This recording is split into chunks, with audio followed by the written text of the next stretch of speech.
Welcome to Travel with Sean. I'm Sean, and in this episode, I want to talk to you about why and how I like to travel.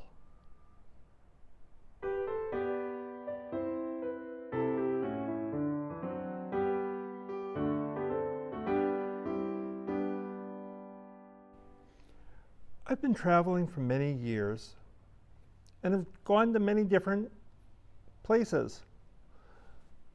But I don't travel as part of an organized tour group. Some people do, and that's okay. Maybe that's better for them because the travel agency will schedule their itinerary and make all of the travel arrangements, including where they're going to stay. But that's not for me. I prefer to make my own travel arrangements. Why? Because I find it very interesting researching where I'm going to go and reading about what I'm going to see. And why is this place so significant? Why is it important to see this?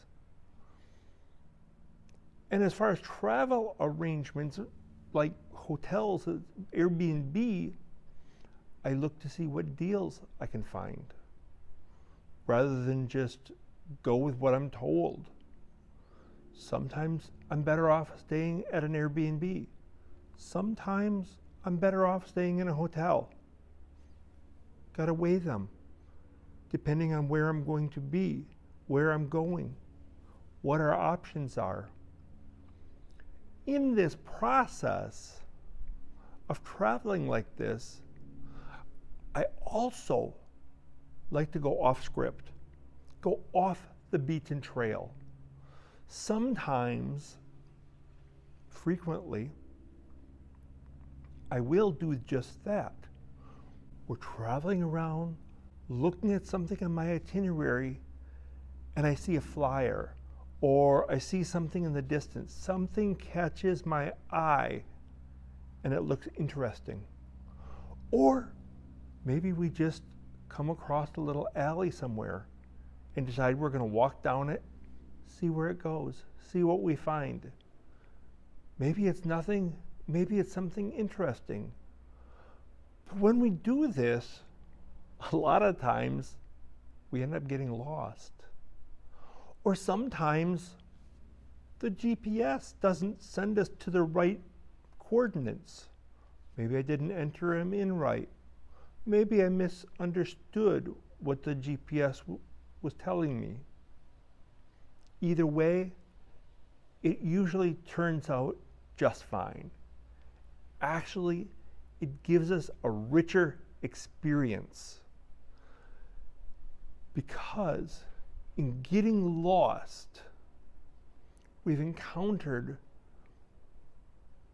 special experiences, and I want to share some of that with you.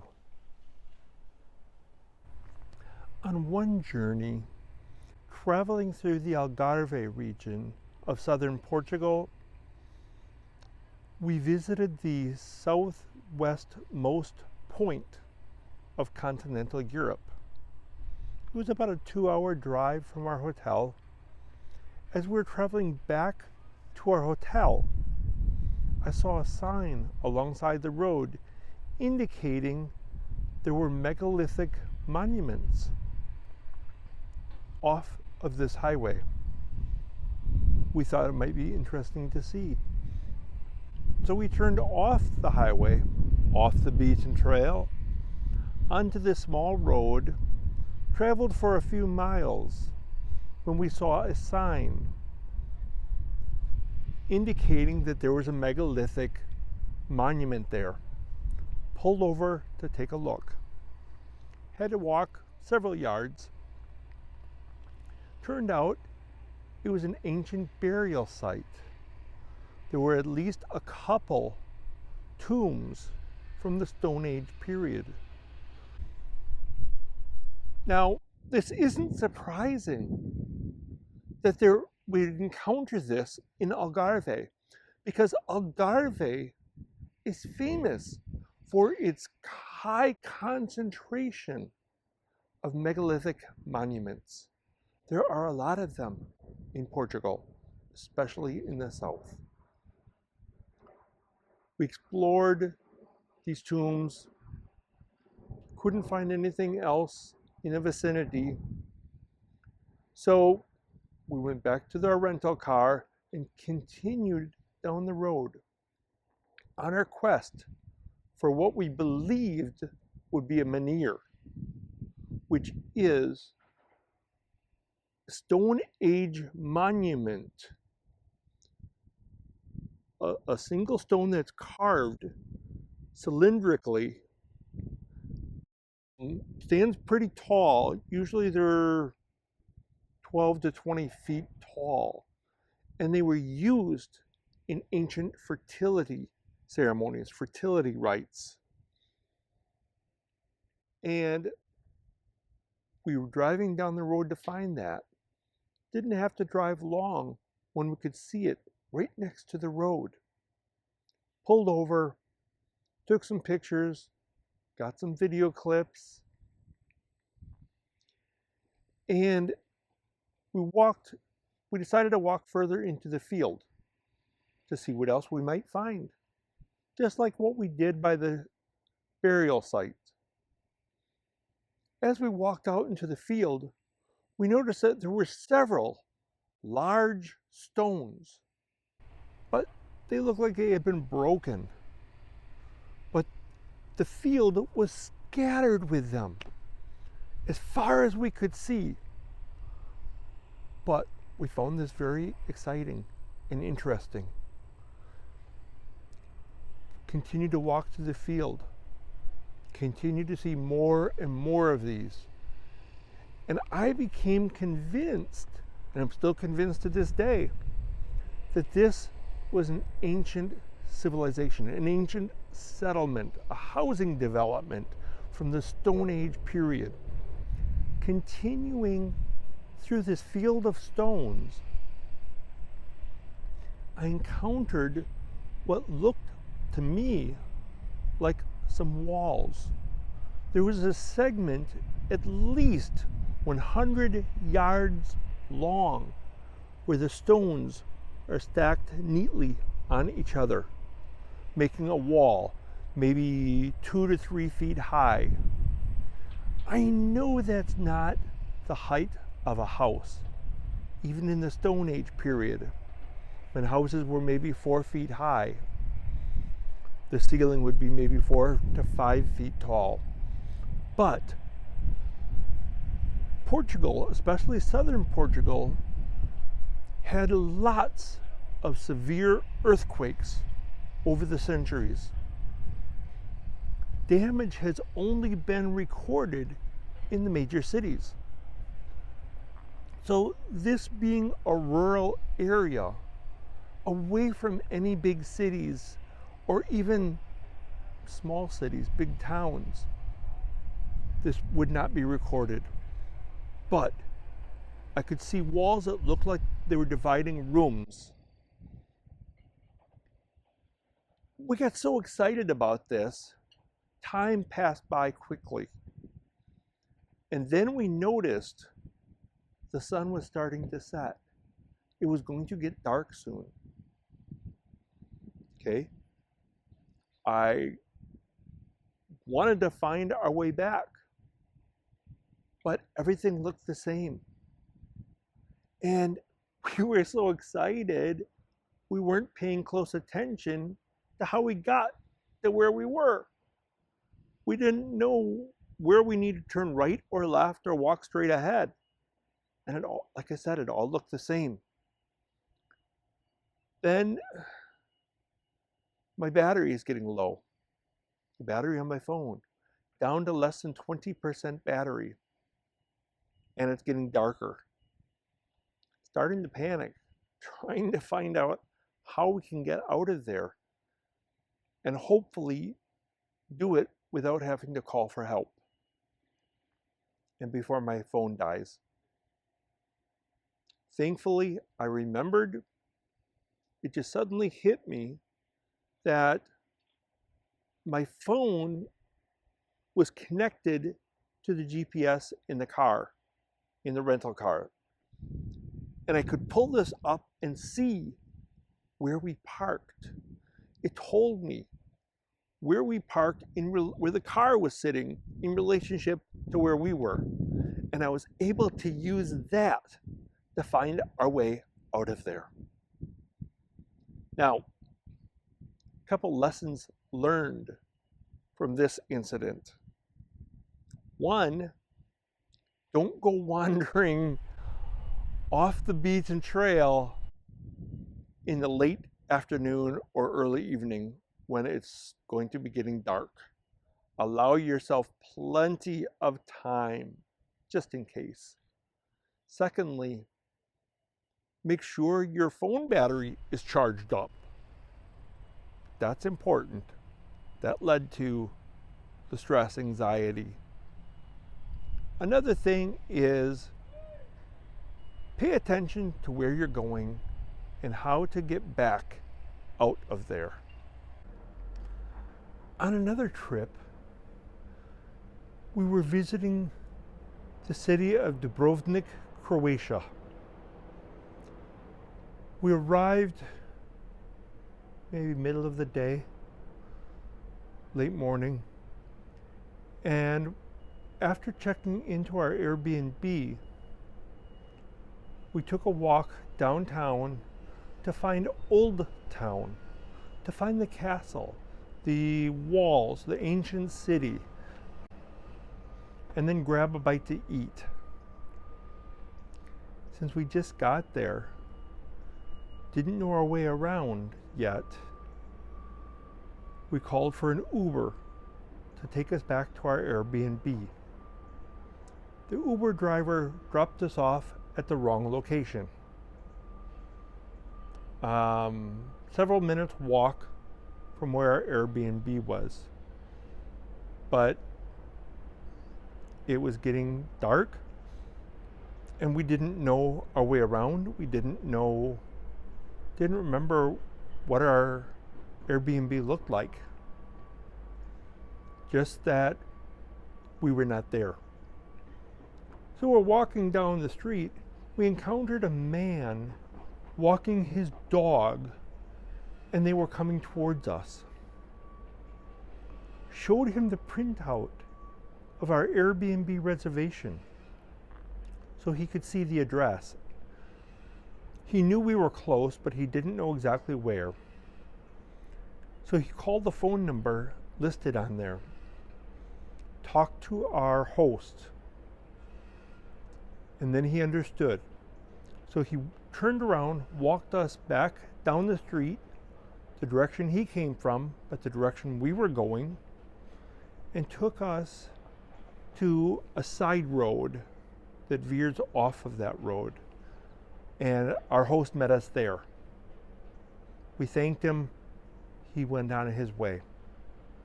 The next day, we went down to Old Town to look around, to actually go into Old Town.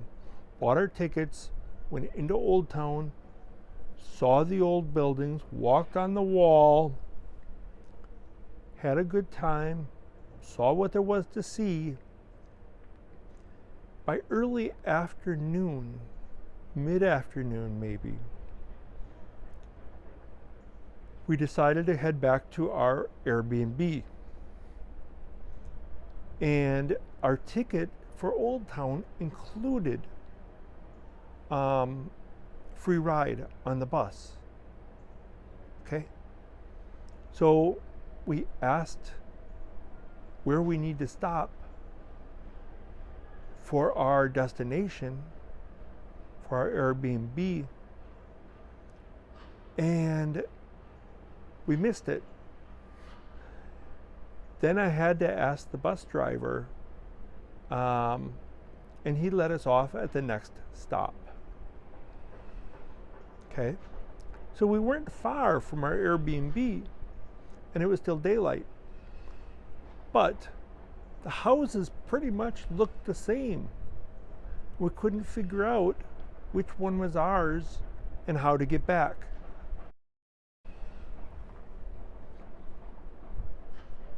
One of the houses had a sign on it indicating it was an Airbnb guest house. It wasn't ours. But we walked through their gate, walked into their patio area, if you will. We could hear voices. We heard someone talking. So we walked towards the voices and saw two couples sitting there. And I asked them, tried to ask them for directions. They indicated that they were tourists from Germany and they didn't know their way around. They just got there. So that did not help. But one of them excused themselves to go get their host. When the host came back, this was the man that we met on the street, walking his dog, who helped us the night before. He recognized us immediately. "Oh, it's you! You're lost again!" We all had a good laugh over that. And he had explained to his guests how he knew us. But it was a hot day. He said, "I will take you back to your Airbnb, no problem. But first, I want you to sit and relax. Have a beer." He had his own beer right there, his own tap. So he poured us each a big glass of cold, fresh draft beer. It was so good on a hot day. And he just wanted to have a chat, get to know us a little. Very nice guy. Very friendly. Turns out he and I were both military veterans. He was an officer in the Croatian army during their war for independence from Yugoslavia in the 1990s. I knew a little bit about that war, so we talked about that. He talked about his experiences. We had a nice conversation. Then, after sitting there talking for a long time, he told us that he arranged for a van to take his guests out for dinner and then to go watch the sunset. He asked if we'd like to join them. What a wonderful opportunity. Of course, we said yes. So he gave us directions back to our Airbnb. We went back, changed clothes, freshened up, came back to catch our ride. Took us out to a very nice restaurant in the countryside. Several minutes drive from his place. After eating, drinking wine, more conversation, then the van took us up into the mountains, high in the hills of Dubrovnik, outside of Dubrovnik actually, overlooking the city.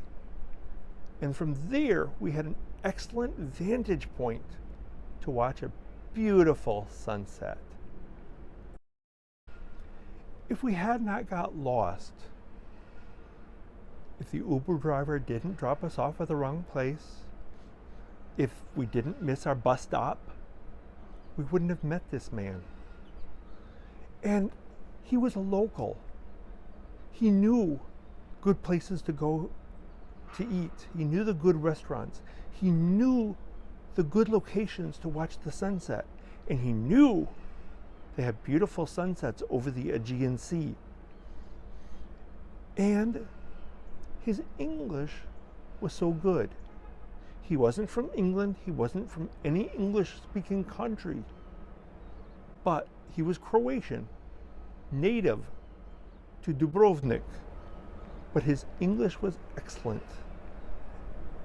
And the Germans spoke English too. So that was our common language. And it was a good time, very enjoyable. happened because we got lost.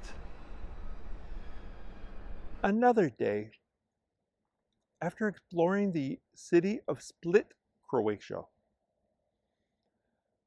we wanted to visit and take a tour of a vineyard on our way to our next destination. So I entered the information for the vineyard into the GPS. Thought I entered it correctly, spelled everything correctly. Thought I selected the correct option that the GPS offered me for our destination. But you know what? We turned off the road, went down this driveway. We were not at a vineyard. We were in somebody's backyard. The driveway took us behind the house. So this guy comes out angry that we're driving into his backyard, wants to know what's going on. I assume that's what's happening. He was speaking Croatian. I didn't understand him at all. I just understood he was angry. And I assumed it's because we were trespassing. But I got out a brochure from the vineyard showing where we want to go. I pulled out a map hoping he could direct us. Immediately, in English, he asks, "Tourists?" I said, "Yes." "Oh, okay." Suddenly his disposition changed completely. He welcomed us.